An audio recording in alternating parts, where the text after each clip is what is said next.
Hai, kita semua tahu ada pepatah mengatakan, tak kenal maka tak sayang. Maka dari itu, izinkan saya untuk memperkenalkan diri terlebih dahulu. Perkenalkan, saya Maria Indah Marianti, nomor absen 23 dari kelas 10 AP. Jadi lebih tepatnya, saya dari SMK Bintang Persada Denpasar. Di kesempatan kali ini, saya akan membahas materi terkait Roh Kudus dan Allah Tritunggal. So, let's go! Oke, jadi materi kali ini kita akan membahas terkait Roh Kudus dan Allah Tritunggal. Namun sebelum lanjut ke materi, kita harus tahu dulu nih, apa sih tujuan kita mempelajari materi ini? Jadi tujuan yang akan kita capai dari mempelajari materi ini, yang pertama itu adalah kita akan semakin percaya pada Allah Tritunggal dan menganggapnya sebagai kebenaran iman Kristiani. Yang kedua, bertanggung jawab mengembangkan hidup sesuai iman akan Allah Tritunggal itu sendiri. Yang ketiga yaitu memahami Allah Tritunggal yang kita anggap sebagai kebenaran iman Kristiani. Dan yang keempat yaitu melakukan aktivitas seperti menuliskan refleksi, kemudian berdoa ataupun berpuisi di mana isinya itu tentang Allah Tritunggal sebagai kebenaran akan iman Kristiani. Kita langsung masuk ke topik yang pertama yaitu Tritunggal Maha Kudus. Jadi di situ saya sudah mencantumkan beberapa kutipan ayat. Yang pertama itu ada Yohanes 17 ayat 21. Pesannya mengatakan Yesus menyatakan dirinya sama dengan Allah. Yang kedua Yohanes 15 ayat 16 yang mengatakan Yesus menyatakan kesatuannya dengan Roh Kudus, di mana Roh Kudus itu adalah Roh Yesus sendiri yang adalah kebenaran. Dan yang ketiga yaitu Matius 28 ayat 18 sampai 20. Yang isinya pesan terakhir Yesus sebelum naik ke surga, baptislah mereka dalam nama Bapa, Putra, dan Roh Kudus.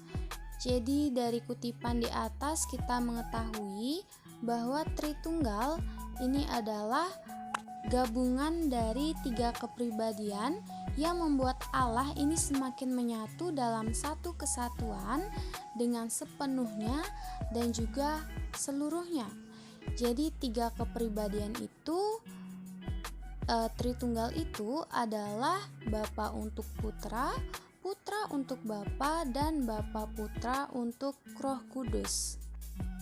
Untuk memahami Tritunggal, kita perlu beberapa kunci supaya gampang untuk kita cerna. Yang pertama yaitu ada substansi atau hakikat dan kepribadian. Substansi atau hakikat ini bisa diartikan sebagai kodrat dalam diri manusia. Nah, sedangkan pribadi ini lebih mengacu pada keunikan dari masing-masing orang ataupun manusia. Jadi biasanya pribadi ini diwakili oleh kata aku, di mana aku berbeda dengan aku yang lain. Kunci yang kedua ada argument of fittingness. Ada seorang filsuf bernama Aristoteles mengatakan bahwa akal budi yang dimiliki manusia ini terdiri dari intelek, atau dalam bahasa Inggris kita sebut sebagai intellect, dan keinginan atau will.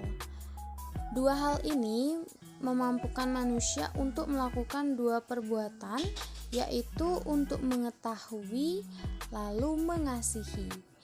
Sejak awal hidupnya, dalam persekutuan dengan yang lain, keberadaan, kemudian kasih, bahkan kemampuan Tuhan untuk bersekutu ini dapat terwujud hanya karena jika ada pribadi lain yang menerima kasih tersebut. Sama seperti pepatah yang saya ucapkan tadi di awal, tak kenal maka tak sayang. Nah, jika kita belum mengenal sesuatu, belum mengenal seseorang, maka kita tidak akan mengasihi hal tersebut. tidak dapat mengasihi seseorang tersebut. Jadi, kasih itu dapat terwujud dan diterima jika ada seseorang atau ada orang lain yang menerima kasih tersebut. Kunci yang ketiga yaitu argumen dari definisi kasih. Orang-orang mungkin saja berargumentasi bahwa Tuhan itu satu dan sendirian. Bahkan tidak hanya orang lain, bisa saja kita sendiri berargumentasi demikian. Tuhan ini akan menyalurkan kasih-Nya kepada manusia dan pasti kita pikir Tuhan akan menerima belasan kasih dari manusia. Namun secara logis Tuhan tidak mungkin tergantung pada manusia karena hubungan Allah Bapa dan Allah Putra ini merupakan hubungan kasih yang kekal yang akan membuahkan Roh Kudus. Jadi kasih yang diberi Tuhan bisa kita lihat dengan kerelaan Tuhan Yesus untuk menyerahkan nyawanya demi memberikan kasih-Nya kepada Allah Bapa, bahkan kepada kita umat-Nya. Selanjutnya ada ungkapan iman dan Tritunggal dalam gereja. Yang pertama itu tanda salib.